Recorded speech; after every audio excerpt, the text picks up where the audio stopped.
listening to the Blue Raider Podcast, presented by Gold's Gym of Tennessee. Your all-access pass to everything Middle Tennessee sports, game recaps, player spotlights, and the latest from the heart of Blue Raider Nation. Now, here's your host, Jay Golden.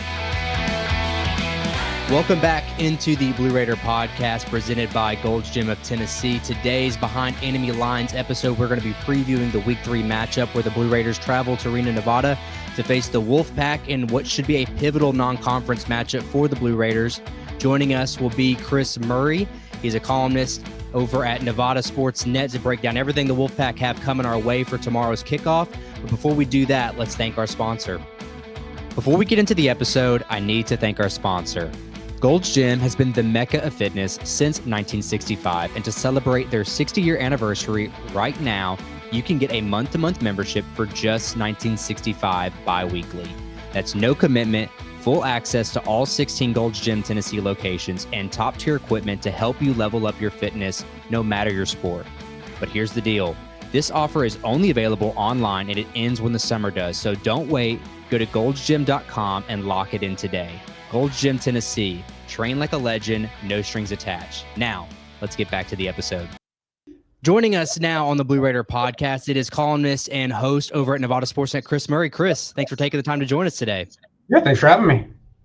Man, a lot to really dive into with this matchup. I think both programs at this point are really looking to just feel a little bit of hunger relief, if you will. That's the word we used a lot here over this offseason, was hungry. And I know Nevada and their sports programs, they are very hungry to get that football program back to their winning ways, so to speak. What is kind of the feel there in Reno towards the football program through these first 2 weeks?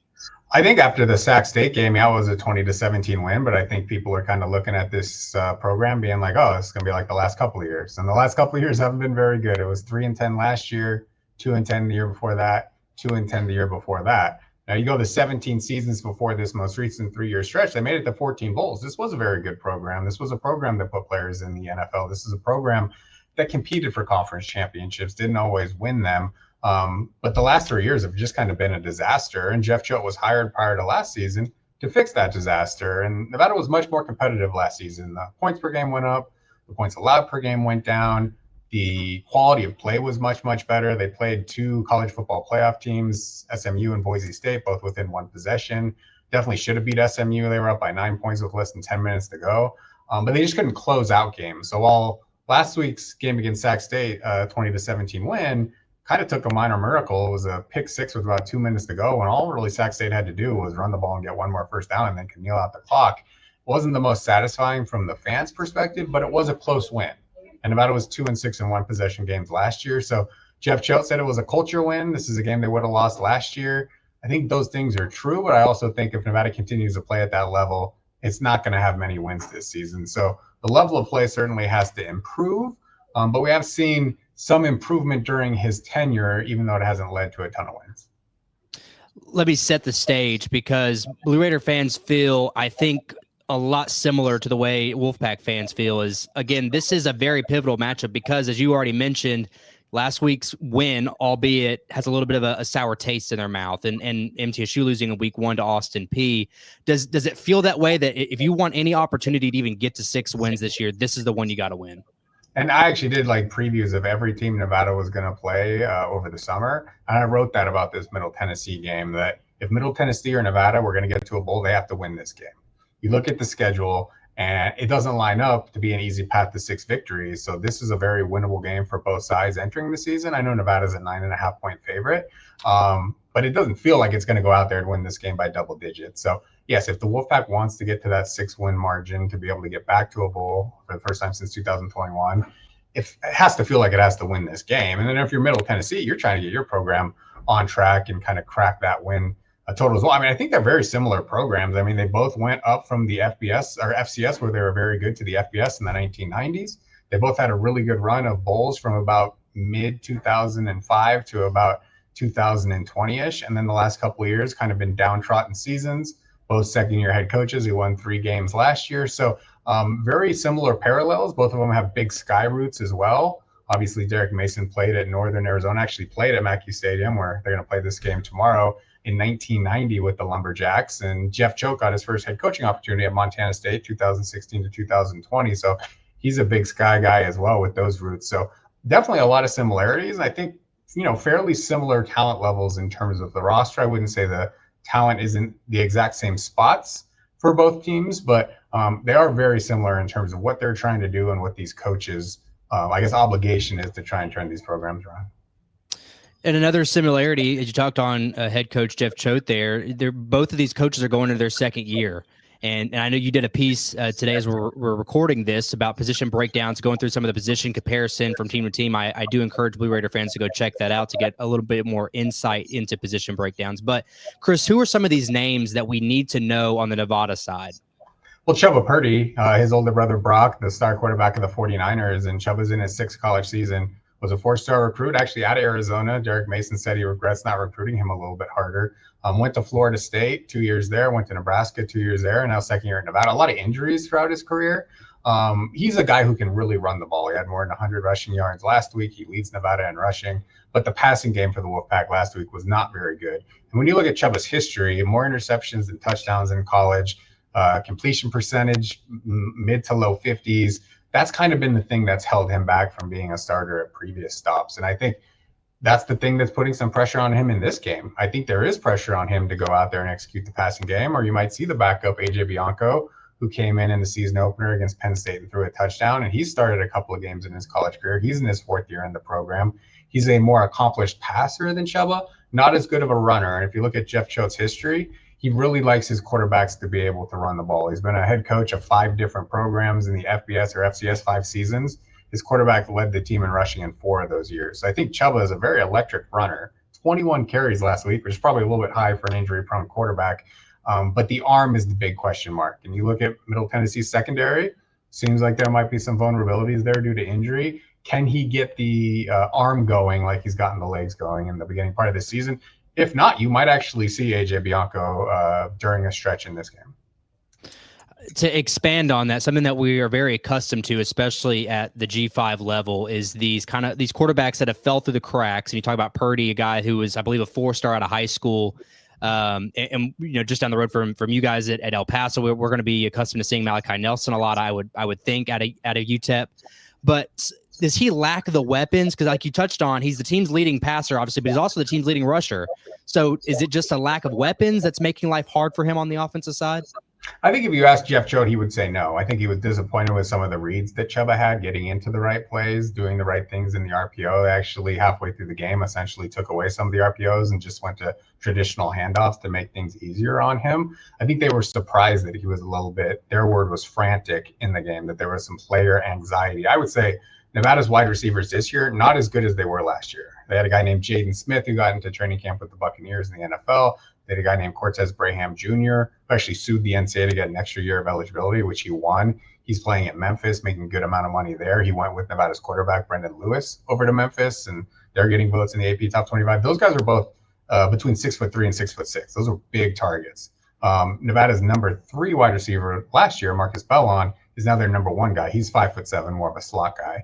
They only have 3 different wide receivers who even caught a pass this season. So I don't think the supporting cast in terms of the wide receivers is as strong. Nevada does do a lot of 2 tight end sets, Chase Henry, and then a guy named Jack Carpenter from Eastern Washington. I think Jack Carpenter's becoming a bigger target in the offense. I think he's a quality player. So I do think that there are question marks at wide receiver, but I think Jeff Choate is more of the mindset of, no, the supporting cast is good enough. He just didn't run the offense like he should have in that game against Sac State, and they're hoping it's just a one-off. Gets back on track against Middle Tennessee, seems a little bit more poised and composed and accurate, because everybody loves the leadership qualities. Everybody loves the personality. Everybody loves the grit that he's shown. He's had 6 surgeries in college, collarbone broken, ankle broken, double groin surgery, shoulder issues, and he's pushed through that for this opportunity. If he's going to take advantage of it, though, he's going to have to throw the ball better, because if you become predictable as a quarterback, that you're going to be a run guy and you're not going to look to your second read and you're just going to keep the ball whenever you're doing an RPO, then they're going to shut you down eventually, and they don't want him getting that reputation. They're trying to diversify the offense and be able to get more out of the passing attack. I can't help but gather another Purdy has a chip on their shoulder. So that's something that's interesting to hear about that. So what I'm gathering from you, though, is it sounds like the offense is still kind of having some growing pains, if you will, this year. How do you feel about the defensive side of the ball? Is that kind of the strong suit for Jeff Choate? It has been so far, especially the defensive line. They've got a couple of edges who played really well against Penn State. Jonathan Maldonado, who actually had the interception return for a touchdown to beat Sac State with about 2 minutes to go. And then on the other edge, a guy named Dylan LaBarbera. He's from rural California, not too far from here. I had to go to a junior college, no recruiting interest. Really came on toward the end of last year. This year, he leads the team in tackles. He's got 5 tackles for loss in 2 games. Their interior defensive line players are veteran guys, 5th and 6th year players who are really, again, blue collar. One of them, a captain, is in his 6th year of college. He was a walk-on from Alaska. Only reason he got into the program is because his cousin is a WolfPack Hall of Famer from the 1990s. So that group has played really well up front. The secondary has question marks. Secondary is allowing 80% completions against it, 10 yards per attempt. So I think that's a concern because you're going into an offense that can throw the ball with a veteran quarterback with big wide receivers. Now, the offensive line for Middle Tennessee might be an issue, so that pass rush has to be really, really strong for Nevada. But the defense on a whole has been pretty good. I mean, they held Penn State right around 4 yards per carry with 2 elite running backs. They didn't give up any points in the second half against Sac State, and they've had their back against the wall quite a bit. I mean, Nevada has 5 turnovers, Chuba Purdy with 3 interceptions, and then 2 fumbles that were kind of deep in their own territory against Penn State. And the Wolfpack was able to force a lot of field goal attempts despite some short fields against Penn State. So the defense, which actually had the bigger question marks because only returned 1 starter from last year, has been the stronger of the 2 sides thus far. I'm going to pose this question because I have really struggled through the first 2 weeks here in Murfreesboro. We've played Austin Peay. We've played Wisconsin. Now, granted, that's not Sac State and that's not Penn State, but do you find it's hard to really gauge where this team falls in the landscape, specifically the Mountain West, but really, like, again, we go back to the question of bowl eligibility. Do you find it hard to really gauge exactly where this team is? I think so because of last week's performance. Like I said, last week's performance is not going to beat most of the teams in the Mountain West. Sac State has some good FBS level talent. They've invested in the NIL. They've got former 4-star guys. Like, that's a talented roster, but there's not a lot of cohesion on that roster. And Nevada was playing the backup quarterback at Sac State because the Wolfpack's top secondary player got called for targeting early in that game, knocked the quarterback out with a hit to the head. So, I think, the jury's still open for sure. I think Nevada has a path to making it to a bowl. If you beat Middle Tennessee, okay, you've got your 2 wins in non-conference before you go to Western Kentucky, which is going to be a tough game. But you're playing schools like New Mexico and Utah State and San Diego State, within conference. And those are super winnable games. There are still like 5-6 really winnable games left on Nevada's schedule. So I think the optimism is that you'll continue to get better as the season goes along. Nevada added 61 players this offseason, like Middle Tennessee added 62. And when that's the case, you're not going to play great football in September for the most part. It's can you get better in October and November? And Jeff Choate's teams have historically done that. Nevada was getting better throughout last season and just didn't have a lot of depth, suffered some injuries, and kind of toward the end of the season tailed off after a 13-game schedule. So, I think there's reason to believe this team will get better and could challenge for a bowl, but not with what we saw last Saturday. Well, when life happens, you want someone in your corner who actually knows your name, and that's where Trevor Haggard State Farm comes in, whether it's protecting your car, your home, or your family's future. Trevor and his team are right here in Murfreesboro ready to help, so don't just settle for some 1-800 number.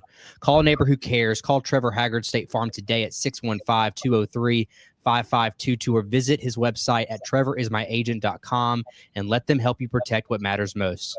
Trevor Haggard State Farm, like a good neighbor, State Farm is there. And man, do we all need a little bit of insurance going into this week. But Chris, tell me from Nevada's perspective, what are the keys to the game for the Wolfpack to come out with a win? I think the first one is going to be the pass rush. I think you look at Middle Tennessee's offensive line, there's some vulnerability there. They've given up 10 sacks. They have not been able to establish the run. I think Middle Tennessee could puncture Nevada's secondary if given time to the quarterback and the wide receiver. So the Wolfpack's pass rush, not good last year, 14 sacks in 13 games.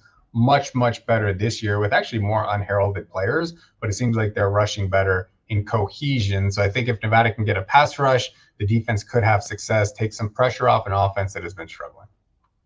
And that second key there, I know you're going to get into it, but man, I feel like, again, for both teams' sake, that was something that we struggled with there in Wisconsin. We drive all the way down in the red zone and just can't finish the drive. So It sounds like, again, you kind of echo that same sentiment.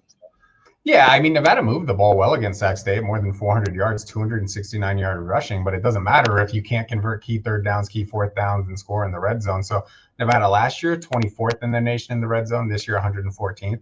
Nevada last year, 26th in third down conversion rate. This year, 95th. That's a little bit surprising because Chuba Purdy is a very good athlete. You want an athletic quarterback in the red zone on third downs because it gives you so many more options to go and get third and fourth, third and five, third and short. It just hasn't matriculated to this point. So I think that's something that Jeff Choate has stressed is, can you get down to the low red zone? Nevada's got to the red zone and then done something silly and kind of hung out around the 20-yard line. We've not seen a lot of like first and goals for Nevada. So I am curious to see, can they finish off drives? Can they play clean football? And can they be good on the key downs that win games? They were not against Sac State. They kind of got bailed out late. That's not going to happen every time you take the field. Well, just like Trevor Haggard and his team can be an X factor for you and all of your insurance needs, let's get into what Nevada, who is going to be the X factor for the WolfPack? Well, I think special teams is going to be big. I mean, like we said, Nevada's a 9.5-point favorite. So it should win if it doesn't make too many mistakes. But we've seen a ton of mistakes from the special teams. Last year, special teams costed 3 games. Couldn't get 2 punts off against Fresno State, lose by 4 points. Do a botched kneel against SMU in a game you should have won in the fourth quarter, and that cost them a possession. They failed to return a kick against Colorado State and let the Rams recover it in the end zone for a touchdown to open the second half. All of those completely swung games. And then you look at the early part of this season against Penn State, they gave up a 75-yard kick return that was almost a touchdown, but put them in touchdown territory. You look at the game last week against Sac State, the Hornets run a fake punt on their own 4-yard line and get 25 yards for a first down. Later on in that drive, Sac State has to punt it away, but there's a roughing in the punter that gives them an automatic first down. That's 2 possessions that Nevada gifted Sac State. So kicker Joe McFadden, who you see there, he also does some punting. He's been very good this year. But in terms of the overall special teams during the Jeff Choate era, it has not been clean, which is a little bit surprising because he kind of cut his teeth as a special teams coordinator, really making his name at Boise State in that area of the game. So that has to be clean for Nevada. If you continue to have special teams mistakes, you're going to give underdogs like Sac State last week, Middle Tennessee this week, a chance to potentially narrow that gap and come into your house and steal an upset. The often forgotten third trilogy of the football game is that special teams aspect. And I know Blue Raider fans is something that we've always been very confident in. So hearing that does, feel like there's a level of this game that maybe we can take advantage of, even if it's field position, flipping the field, those kind of things. I think those are a huge role in a game where margins are going to be slim. And although Vegas doesn't seem to think so, and Reno's not far from Vegas, so maybe you can give us a little bit of insight here. But the line is 9.5. I think that I was a little surprised that it was that big. I'm more impressed that the over-under's at 48.5. Before I get really into what I think, Chris, what do you think about this? Do you see this as being a 10-point game in Nevada's favor? It seemed a little high because Nevada was only a 7-point favorite against Sac State, which is an FCS school. So essentially those sports books are saying that Sac State, an FCS school, is better than Middle Tennessee. We did see Middle Tennessee lose to an FCS school in Austin Peay. I did just click on ESPN's website. So they have Nevada as a 78% favorite to win the game, giving Middle Tennessee 22% chance. Nevada, they haven't really blown out teams since 2021. They lost their head coach, Jay Norvell, to Colorado State. They were one of the better Mountain West programs at that point. You look at 2022, 23, 24, 25. That's 3.5 seasons, I guess.